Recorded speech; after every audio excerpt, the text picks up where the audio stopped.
Olá, você que está aqui no canal Ricardo Santos, historiador, neste quadro Fala Professor.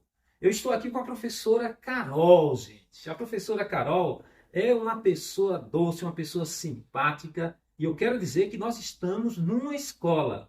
E por isso você pode, durante a entrevista, escutar alguns ruídos, pode ser que passe um carro no meio da rua, pode ser que um cão distante lata, e isso vai causar algumas interferências. Só que a professora Carol, ela tem uma vida muito de compromissos, você vai perceber aqui nessa entrevista. Então a gente tinha que arranjar um horário para estar com ela. Professora Carol, que prazer ter você aqui em nosso canal, professora. Prazer é meu, Ricardo. Estou muito feliz de estar aqui. Agradeço o convite. Estou super animada para a nossa entrevista. Esse canal Ricardo Santos, historiador, tem vários quadros, mas este quadro aqui é o Fala Professor. O objetivo desse quadro é fazer com que você conheça o professor, a pessoa do professor, não apenas o profissional. Nós queremos humanizar a profissão de professor. Você sabe que o professor é conhecido pelo especialista, pelo secretário de educação, mas o professor não tem espaço na mídia, ele não fala dele mesmo. Mas este canal aqui tem o objetivo de fazer com que você conheça quem é o professor. E hoje nós temos aqui essa pessoa simpática, que é a professora Carol, gente. Olha o nome, Carol. Então vamos fazer aqui algumas perguntas, começando pela sua vida pessoal, e vamos expandindo, porque o objetivo é que o público escute e, se ele quiser questionar, que questione. E aqui tem uma coisa: você pode questionar tudo que ela fala, só não pode questionar a pessoa, porque aqui o canal é livre para você participar. Carol, me diga uma coisa: quem foi que deu esse nome a você, Carol? Foi sua mãe ou seu pai? Nenhum dos dois, na verdade. Que coisa! Eu nasci no interior de São Paulo, eu nasci em Pindamonhangaba, então eu sou pindamonhangabaense.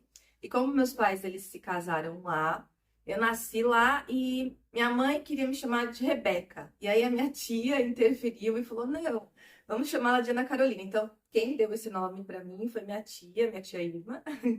Que eu amo muito Como é que chama ela. sua tia? Irma. Irma. Isso, um beijo, tia, te amo. E foi ela que deu esse nome. E eu acho super interessante, porque toda vez que eu falo Ana Carolina, meu Ana é com dois N's. Eu adoro ter o meu Ana com dois N's. Tanto que quando eu vou em algum lugar, as pessoas escrevem com N só, eu falo, não, é Ana com dois N's. Então eu gosto muito do meu nome, sou muito feliz por esse nome, gosto bastante. E eu acho que Carol é bem legal. As pessoas, né, na escola, na época que eu estudava, na adolescência, eu sempre amei ser chamada de Carol. E aqui na escola, a maioria dos professores me chamam de Carol, mas tem alguns que me chamam de Ana. E eu acho Ana também bastante interessante. Então eu gosto muito do meu nome. Acho muito bonito Rebeca também, mas quem foi que deu Ana Carolina foi minha tia Irma. Olha, ela quis satisfazer a todo mundo, mas ficou claro que ela gosta de Carol mesmo, gente. Carol, eu quero fazer uma outra pergunta, Sim. Carol. Você nasceu em berço de Eu ouro? nasci em berço de ouro. Meus pais, eles estudaram, mas eles não são formados, mas eles têm uma bagagem, uma riqueza intelectual muito grande. Meus pais, eles sempre foram, assim, pessoas que ensinaram a mim e aos meus dois irmãos como a gente se comportar no sentido assim de civilidade, como que nós seríamos como seres humanos, como olhar o outro com compaixão. Então, isso é uma riqueza muito grande que eu tenho dos meus pais. Essas raízes, acho que essas raízes é o que traz a nossa personalidade, faz ser o que nós somos hoje. Então, eu sou muito grata a eles.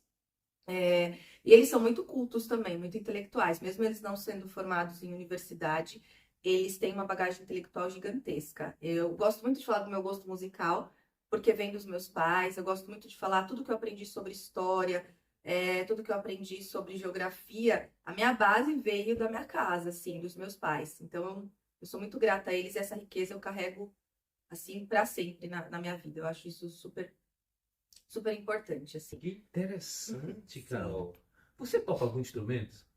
Eu tentei tocar violão uma vez e não consegui, e agora eu tô tentando aprender teclado sozinha. Eu ganhei um teclado, até do professor aqui da escola, o professor Luiz, ele me deu um teclado, e aí eu tô tentando tocar sozinha, tô aprendendo e tá me trazendo bastante bem-estar. Eu gosto muito de ter momentos assim onde eu possa estar comigo mesma. Então eu gosto às vezes de meditar, eu gosto sentar, ouvir música e ali tentar, sabe, tocar aquela música. Eu gosto de ler, e eu gosto de ler sozinha, sabe, num canto, com a minha cachorra, com o sol batendo. Eu gosto muito dessa parte, assim, de estar comigo mesma. Mesmo sendo casada, tendo meus amigos, eu acho que é interessante ter esses momentos, assim, para você olhar para si mesmo. Eu acho que é uma construção, assim. Eu gosto muito. Muito bem, Carol. Em 2006, a Universidade Federal ela publicou o livro sobre o Édito de Milão. Na época, foi o primeiro autor brasileiro a publicar um livro sobre esse tema específico.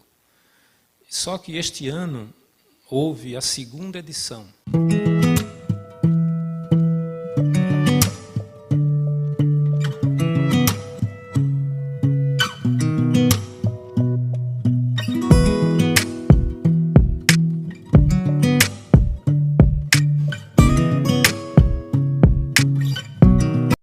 Voltamos aqui ao canal Ricardo Santos Historiador para continuar com essa entrevista com a simpática professora Carol.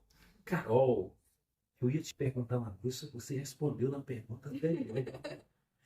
Você é casada, Carol? Sim, eu sou casada. Com quem, Carol? Eu sou casada com o César, César Augusto.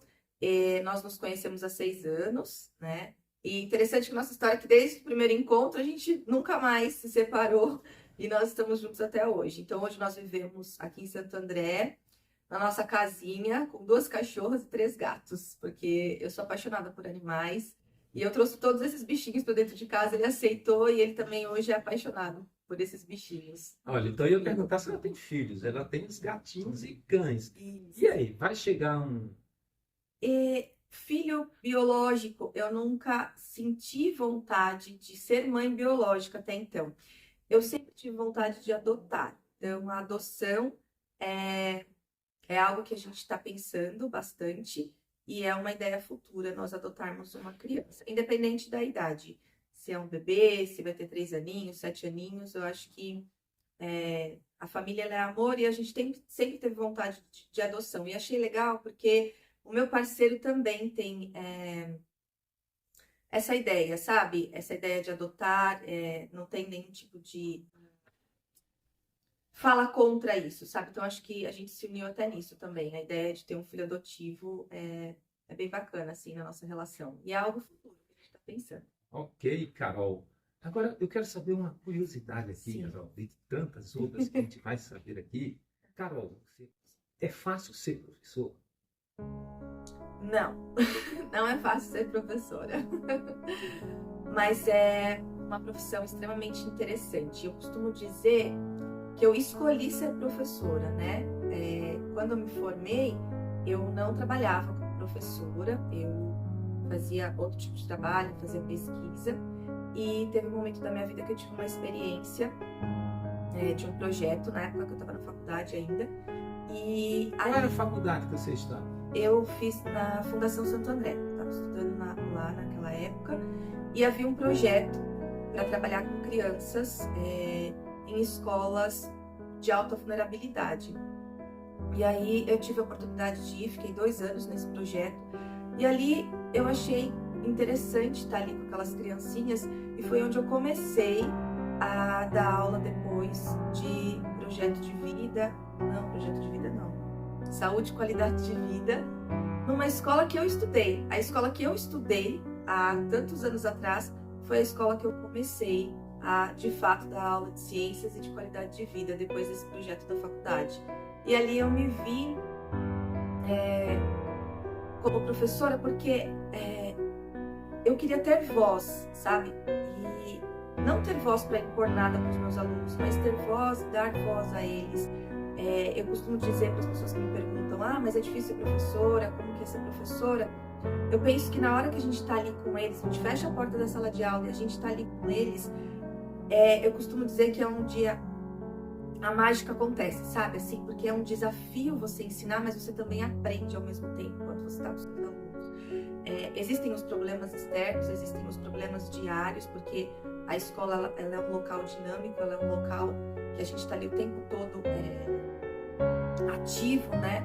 Mas quando você está ali com o seu aluno e existe aquela troca de conhecimento, eu costumo dizer que é uma mágica acontecendo ali. Então, apaixonada pela minha profissão. Eu amo dizer que eu sou professora por escolha mesmo. E eu amo ser professora, eu amo estar com os meus alunos, eu amo conhecer pessoas bacanas, assim, nas escolas que eu passei, nas escolas que eu trabalho, né, como você. É interessante você conhecer profissionais também que estão ali todos os dias fazendo essa mágica acontecer. Eu acho isso muito bacana. Então, eu tenho muito amor pela minha profissão. E Olha, muito orgulho. olha a vida dela. Ela estudou na escola, foi para a faculdade, não pensava em ser professora. Depois, quando foi fazer um trabalho nessa escola, qual é o nome dessa escola? Era escola lá na Vila Palmares, Santo André. E eu Olha. nem morava em Santo André, eu morava em Ribeirão. E eu ia lá para Vila Aí Palmares. foi lá que despertou o interesse para ser professora. Olha que vida louca do professor. E ela escolheu, porque aquela experiência tocou profundamente. Professora Carol, você já deu aula em escola particular, dá aula em escola pública? Você teve experiência nas duas ou não? Eu sempre dei aula em escola pública, mas eu sou professora particular de inglês. Porque antes de me formar na faculdade, eu queria muito aprender uma nova língua. E minha mãe, ela sempre incentivou isso em mim, sabe? Eu aprender uma nova língua. E como minha mãe não teve oportunidade disso na escola, e mesmo na época que ela estudava, ela aprendeu um pouquinho e ela falou: filha, seria tão interessante aprender uma nova língua. E eu sempre quis saber um pouquinho de inglês, eu gosto um pouquinho de estudar francês.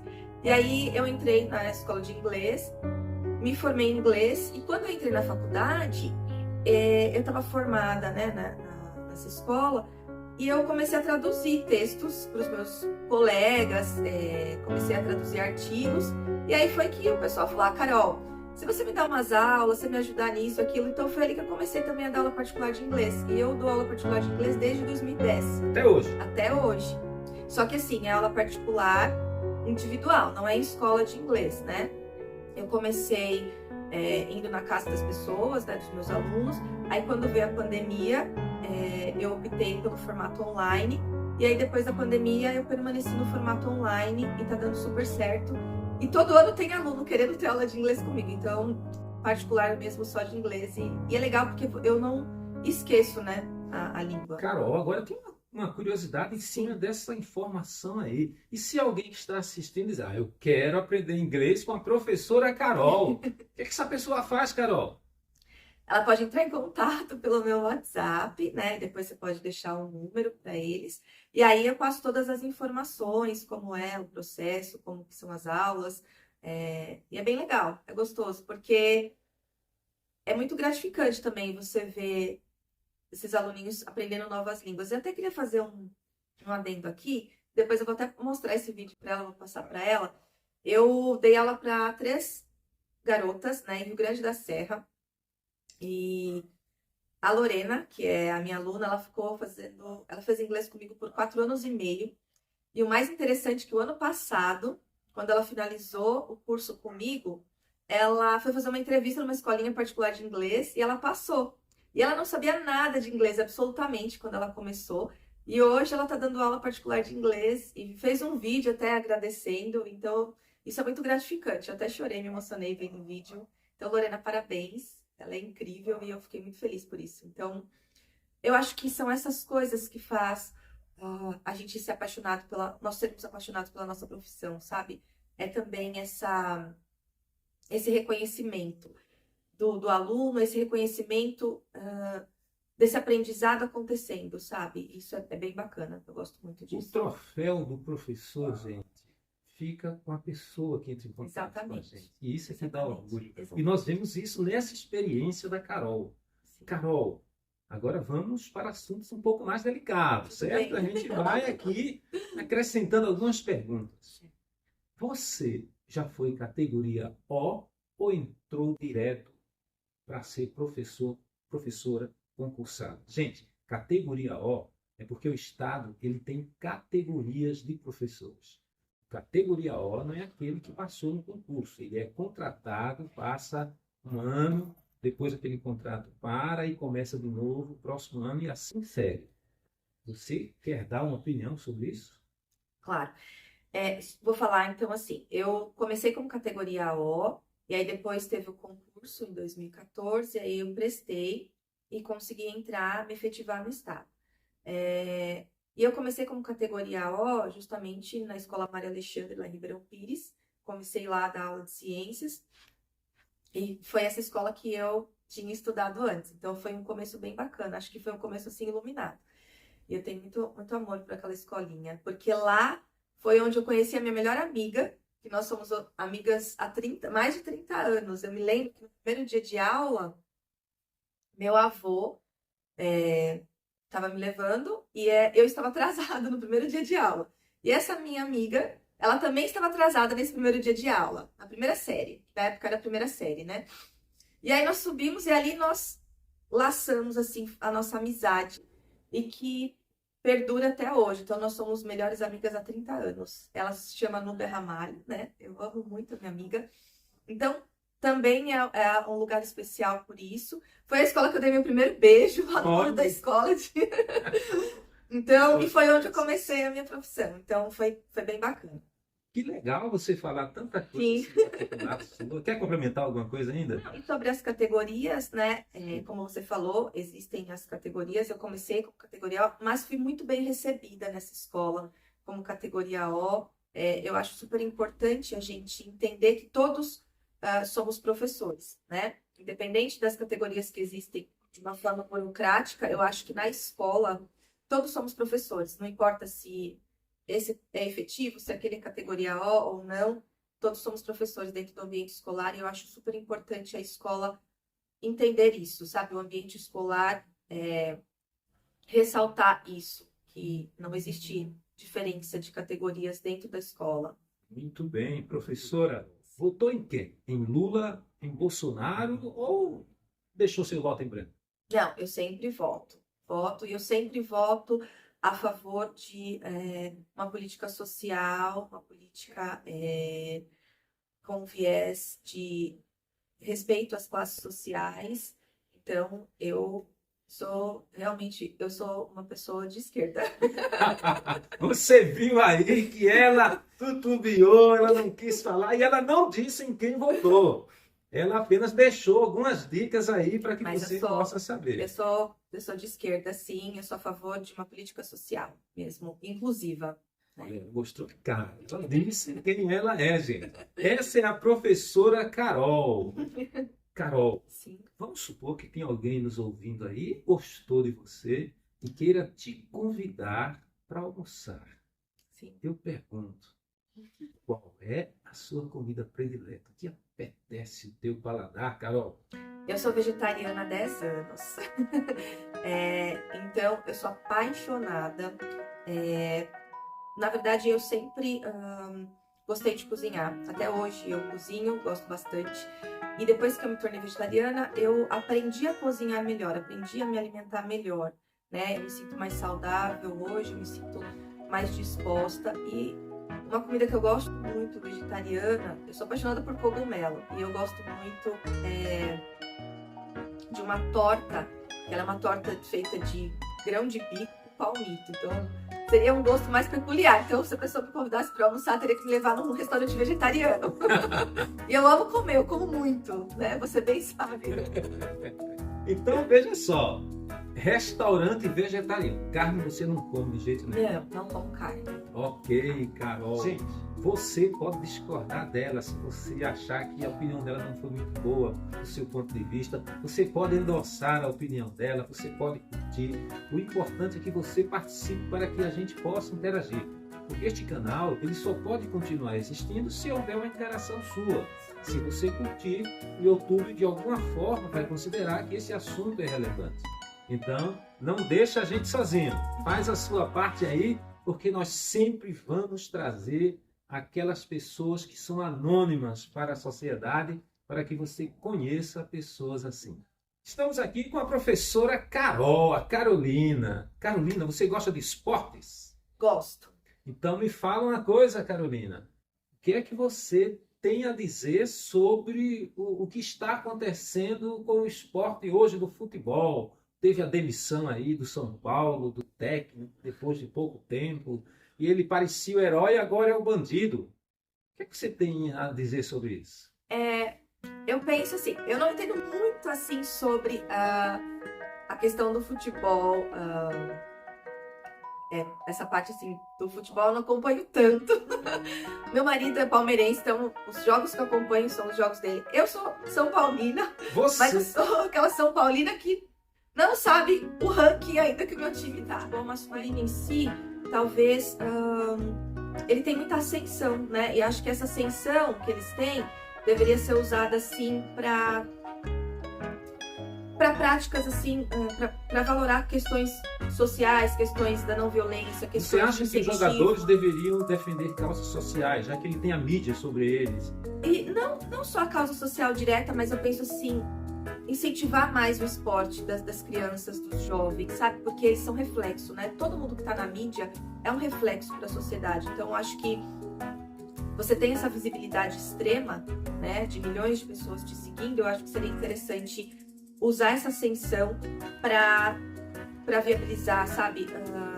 Uma melhora no esporte das crianças, pedir patrocínio para as grandes empresas, patrocinar essas crianças, esses jovens que estão nas escolas, tem muito talento, sabe? E às vezes acabam deixando de praticar esse esporte porque não tem dinheiro para poder ir para os campeonatos. Eu tive um caso de uma aluna que ela nadava muito bem, ela tinha na época 13 anos, e ela nadava, competia, e chegou um momento que ela não tinha mais condição da mãe levá-la para poder participar das competições. Por quê? Porque não tinha patrocínio. Então, acho que o futebol masculino deveria usar essa ascensão para trazer um pouquinho esse viés das outras práticas esportivas que existem. E a gente tem muito talento, não só no futebol masculino, futebol feminino, basquete, natação, atletismo, que deixa um pouco de lado dessa ascensão do futebol masculino. Até na mídia a gente só vê mais essa ascensão. No futebol feminino ele veio, né, a precursora lá com a Marta, que deu esse start, mas a gente ainda não tem total ascensão até na mídia dos jogos femininos, porque o público também acaba não assistindo, né? Então acho que seria legal usar isso mais para viabilizar a oportunidade de esporte dessas crianças. A parte do que aconteceu, né? Do que você falou, eu não tô muito inteirada, mas eu penso que não é a primeira vez, né? Sempre ocorreram essas situações. E isso não é legal também por conta, né? Que o esporte, ele, por mais que tenha problemas, eu acho que o esporte é a chave para muitas crianças e muitos jovens. Então, quando a gente vê violência nos estádios, ou quando a gente vê até os próprios jogadores, né, em algumas situações de jogos se atracando no campo, eu acho que isso é um ponto muito negativo, principalmente para os jovens que têm esse sonho de também serem jogadores ou serem outros esportistas de outras habilidades. Você já deve ter percebido que ela é São Paulina apenas para competir com o marido dela, né? Porque, na verdade, a questão dela é social, a importância do esporte, tanta visibilidade. A gente não vê um jogador numa escola pública. A imagem dele não está associada muito a questões sociais mesmo, né? Sim. E se há é uma coisa muito escondida. O Cafu, eu gosto muito do Cafu, né? Do Jardim Irene, né? Até hoje ele tem um projeto social incrível no Jardim Irene, que é uma comunidade aqui da cidade de Santo André. Você sabe, você ficou sabendo como? Do Jardim Irene, eu trabalhei com uma moça que morava no Jardim Irene.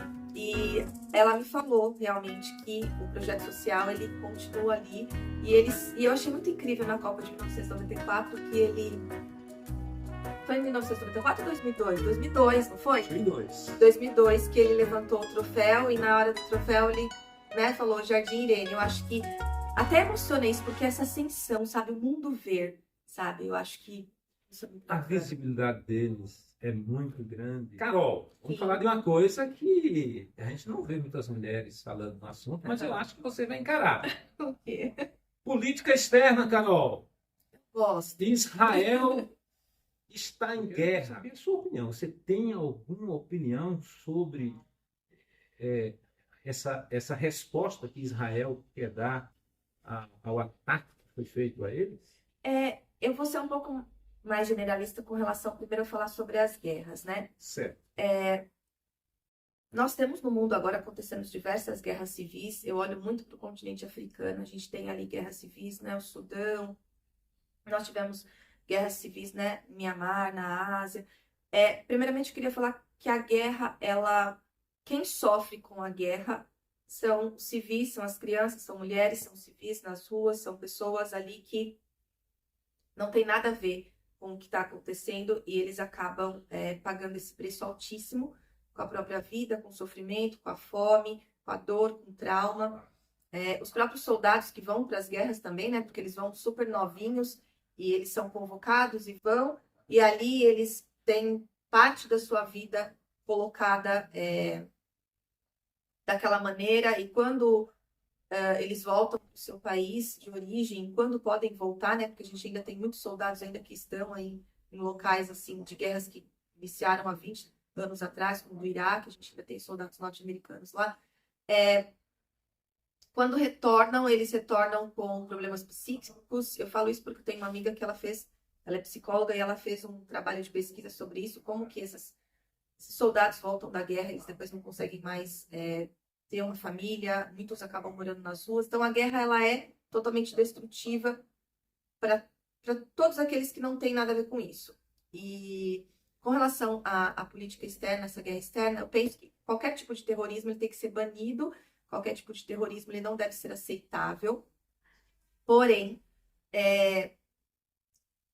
quando a gente vê uma situação de um ataque de um país a outro, a uma população ali que luta para ter ali a oportunidade de viver no seu território em paz, sem nenhum tipo de embargo, nem econômico, nem de comunicação, nem de eletricidade, eu acho que isso se torna um pouco desigual. Então, a minha opinião é essa. Eu penso que eu sou Palestina livre, mas eu sou contra o terrorismo. Então, mas a Palestina ela merece ter o seu território livre.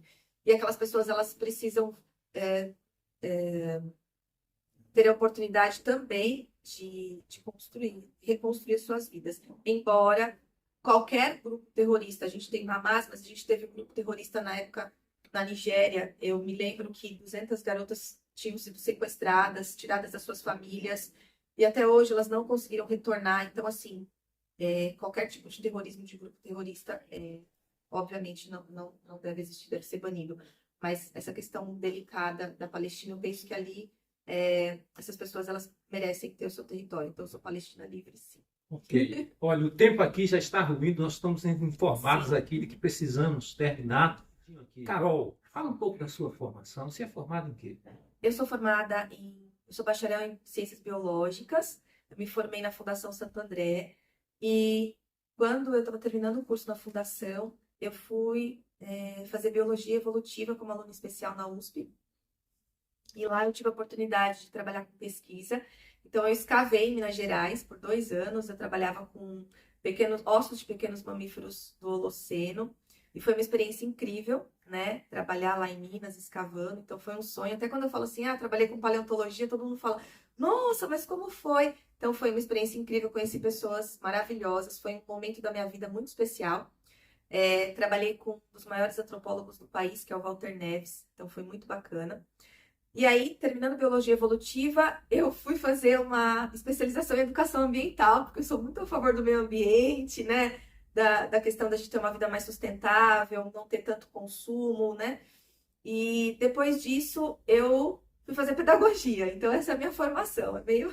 Tudo tá voltado ali para a área do meio ambiente, daí depois tem o inglês, depois tem a pedagogia, mas eu acho que nós, professores, a gente também não deve parar no tempo. Eu acho que a gente também tem que estar em constante construção de conhecimento, sabe? A gente tem que nós temos sempre que estar ali antenados do que está acontecendo, igual você está usando a tecnologia com o seu canal, é uma forma também dos alunos, sabe, terem essa visibilidade, e a gente também tem que acompanhar a tecnologia, não adianta a gente também parar no tempo, né, ficar lá só na datilografia ou na lousa. Eu acho que a gente tem que acompanhar a evolução dos nossos alunos também, então o professor ele precisa estar em constante conhecimento, então por isso que e aí o ano que vem eu quero começar o mestrado. Muito bem, Carol. Essa aqui, gente, é a Carol. Carol. Sim. Existiu alguma pergunta que eu não fiz e você gostaria que eu fizesse?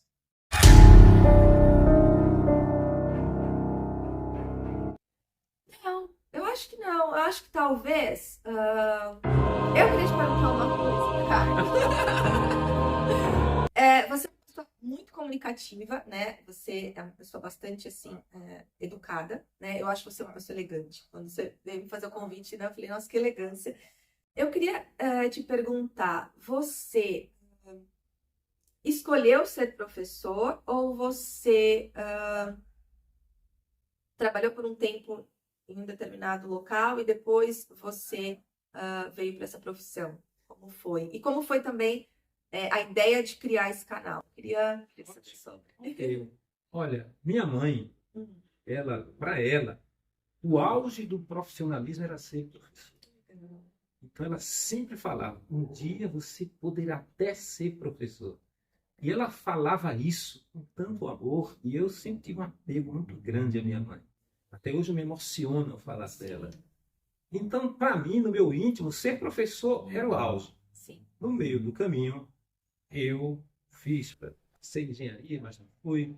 Depois eu fui ser pastor e fiquei durante 7 anos sendo pastor.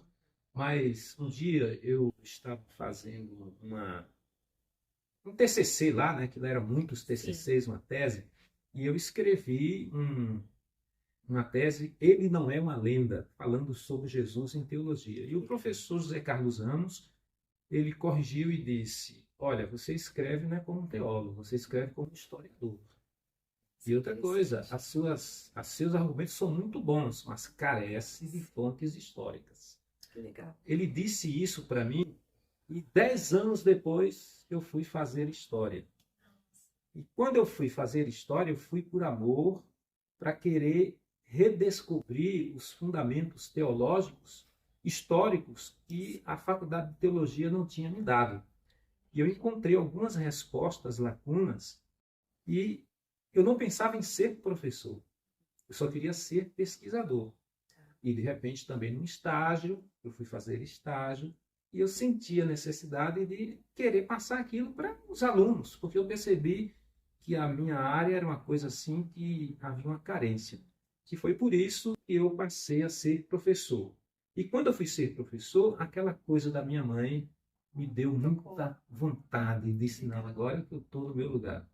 Sobre este canal, eu comecei a perceber que havia muitos professores que tinham qualidades, que tinham uma formação diferenciada como você, e que estavam a serviço do Estado. Entendi. E as pessoas falam muito mal do Estado, que os professores são despreparados, que os professores do Estado são os piores, porque eles não estão na escola particular. Aí, às vezes, eu digo, pega um concurso público para os professores de escola particular para ver se eles passam nesse concurso. Então, pelo concurso, você vai ver que o professor ele é uma pessoa preparada para isso. E eu disse, eu tenho que mostrar isso para as pessoas. E eu tenho que mostrar que o professor ele é um ser humano, que a sociedade não tem essa ideia. Olha, nós ganhamos pouco como professor, mas se você for comparar o nosso salário com 90% da população, nosso salário é alto. Sim. Porque as pessoas não ganham, a maioria ganha um salário mínimo. Exato. Então, veja bem, se você for fazer um apelo popular com base no salário, a maioria não vai ficar contra a gente. A gente ganha pouco, mas ganha maior do que a maioria. Sim. Mas eu disse, se as pessoas conhecerem os professores e tiverem a convicção de que o professor é um ser humano, eles vão abraçar a causa do professor. E esse é o objetivo, é que você possa abraçar a causa, seja comovido com o testemunho de algum professor. Bacana, gostei muito. Eu gostei muito de estar aqui, dessa oportunidade, do convite, e também de conhecer um pouquinho, que eu tinha sempre curiosidade de perguntar isso. Ela aproveitou isso. Aproveitei, porque... Ótimo, Carol.